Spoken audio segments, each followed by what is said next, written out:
Hello everyone and welcome back to my channel. In today's One Piece Treasure Cruise video, we are going to talk about the new upcoming legend of Nami and Carina and see the good and the bad about the character.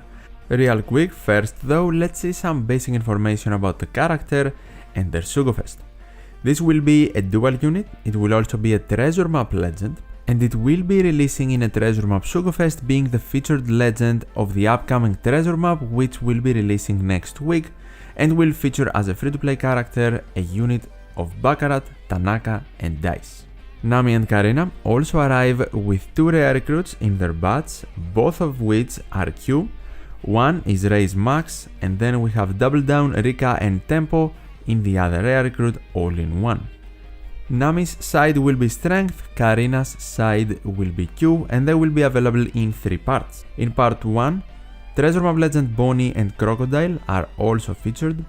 In part 2, we have Treasure Map Legend Hina and Halloween Koala, while in part 3 we have Treasure Map Legend Jimbe and Carrot Wanda. At the time of making this video, I don't know the rest of the legends that will be available. Of course, more legends will be available for each part and they will be different between parts. I am guessing the information will come out pretty shortly. The Sugo-Fest is actually going to debut on October the 13th for part 1, then on the 14th we are getting part 2, and the 15th will be for part 3. As far as the Sugo-Fest steps go, these are the classic Treasure Map Sugo-Fest steps, nothing better or worse than normal. We are going to see the recommended character step in Multi 3, which has great value, especially if you are missing the other two featured Treasure Map legends, depending on the part, because Nami Carina, the featured legends of the banner artwork, and also the two new Treasure Map rare recruits will be guaranteed. One of these characters will be guaranteed in the final poster of Multi 3. And while it's probably a good idea to do 3 multis chasing some new stuff, it is definitely not a good idea to do a lot of multis in a Treasure Map Sugo-Fest, even for a great legend like Nami Carina. Final thing you need to know, Treasure Map Legends are not available in normal Sugo-Fests or normal reward tickets. They are available in Treasure Map Sugo-Fests, of course, and they are also available sometimes in specific parts of a Super Sugo-Fest. We have seen it happen in New Year's and Anniversary Sugo-Fests, and with the New Year's Super Sugo-Fest being only a couple of months away, it might just be worth to not even pull in this Sugo-Fest and wait to possibly have a chance for Nami Carina in the upcoming New Year's Super Sugo. But have in mind, Treasure Map Legends are most of the time only available in a specific part, and if that part is not great for you, then you probably are not going to go after Treasure Map Legends anyway. And that is all of the basic information you need to know about Nami and Carina. So now let's talk about the good, the bad, and the extra thick stuff, which is the underrated good in my opinion, but the other one sounds better, and it's there for pretty obvious reasons. So let's get into it. Starting off with the good, they are Free Spirit and Cerebral among all of their forms. So single Nami form, single Carina form, and dual form, they are Free Spirit, Cerebral, two of the best and most commonly used classes in the game, so they can be great help in a lot of different teams, but have in mind the colors between the units do change. Nami is Strength while Carina is Q. They are also a G-Orb captain and they have a G-Orb focused swap, something very unique. Not a lot of units in the game have G-Orb focused abilities, and with their captain ability they can make Psi and Int slots into G, while from their swap and super swap they can manipulate their own and adjacent slots into G even through block slots, which is pretty decent. On top of that, and I don't believe I'm saying this, but they are a better version of Buggy, because not only can they provide an extra piece of treasure at the end of adventure, they can also double the berries earned, something that Buggy cannot do. They also possess insane utility. Nami has a different special than Carina does, and we are going to discuss about that in a bit, but the total unit utility is crazy. First of all, we have the slot manipulation we talked about. We have 2 turns of barrier removal from the Nami side alongside 6 turns of resilience, damage reduction and paralysis removal, damage reduction, and then from the Carina side we see 2 turns of special cooldown reduction, 6 turns of threshold, defense up and attack non reduction, which is crazy good, and threshold for our team, aka another form of damage reduction. Not just that, they are actually a universal captain, they boost all of the classes and colors in the game, and they can provide a universal attack / or boost from their special as well. Nami provides the attack boost, Carina provides the ore boost. A great combination with their awesome utility, and they also have a very strong super swap. Not only do we have the G-Orb manipulation even through block slots, they also increase the boosting G-Orbs provide at 2.25 times, so they become close to Wayno slots, and on top of that they provide 3 turns of universal base attack boosting for plus 800. Not the best base attack boost, but coming from a swap and being available for 3 turns, meaning it can be carried over through stages, it can definitely be very useful. Let's also talk about the bad. First of all, since they are a dual unit, it is only normal to have a weaker captain ability.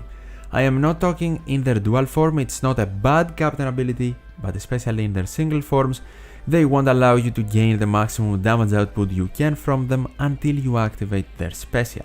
Even then, they have tiers of attack boosting, it is the base one, the middle one in case a unit has a strength Q, TND or RCV slot, and the maximum one if the unit has a G slot. Have in mind, G slots are manipulatable, meaning it might not be the easiest to get their maximum attack boost all of the time, hence why it is awesome the failsafe is there for the strength Q, TND and RCV slots. Obviously not the best, but still usable as a captain. Then the fact that Nami and Carina have different specials can definitely be considered a disadvantage. First of all, it means that you need to do swap planning before you enter the quest, so you need to enter on the right unit and then swap or super swap into the correct character to get the right utility. And it also means that they are needed twice in the crew as either double captain or crewmate and friend captain for you to get all of their benefits, all of the utility and boosting they provide. Since the G-Orb manipulation is coming from the swap and super swap abilities, them being twice in the crew also helps with slot manipulation. Them only being once, because we don't really have a lot of G-Orb manipulating units, it's not going to be easy to get their maximum attack boost or the maximum damage output coming from the super swap. Generally, I would also say this is not a unit that you will use for high damage in a super boss. For example, it is not a G5 Luffy unit. They don't have super class, super type, an EX super or anything like that. They are not even an amazing captain or a very strong captain. But obviously that's what happens with more utility focused units. It's definitely noteworthy that in some situations you are going to either need them twice to have the correct combo of utility, or you are going to pick and choose if you want to activate the Nami special or the Carina special, maybe depending on if you want the attack boost or the ore boost, or perhaps depending on the color of the enemy boss. Because for example, if the enemy boss has defense up and damage reduction, you can't remove them both with one special.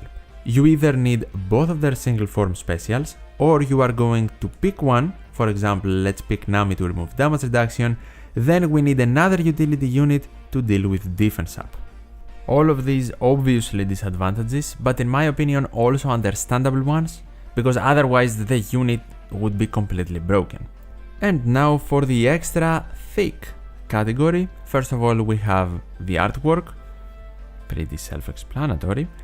Then we have a great combo with Tesoro's new ship. It will be completely free to play, obtainable through treasure map tickets, and since that ship gives you 1.75 times of a universal attack boosting from its ability if you have G slots, it is immediately a great pairing with the super swap of Nami and Carina. Something that is pretty overlooked in my opinion is the fact that the attack boost and ore boost they have the ability to provide can be overwritten, which means that if you get the 2.25 times attack boost from Nami, if you then activate an attack boost which provides a 2.5 times attack boost and is higher, immediately that will prevail and be active over the Nami one. And talking about Nami, the fact that she is featured is great for you to get access to Super Type, Super Class and Super Tandem abilities that have Nami as a requirement, especially if you are someone that is named Luffy, you love this unit. It does lock you out from using other Nami units either in the captain, crewmate or support position, but at the same time it gives this specific unit more playability. And that was everything I had to say about Nami and Carina. They look awesome not only in their artwork but also in their abilities. I am a big fan of this legend, I think they are great, but I also think that the upcoming treasure map might be hell for us. Tell me in the comments down below your opinions on the legend, and of course if you enjoyed the video, leave a like, I would really appreciate it, and subscribe for more OPTC content. As always, thank you so much for watching, take care, and I'll see you in the next one.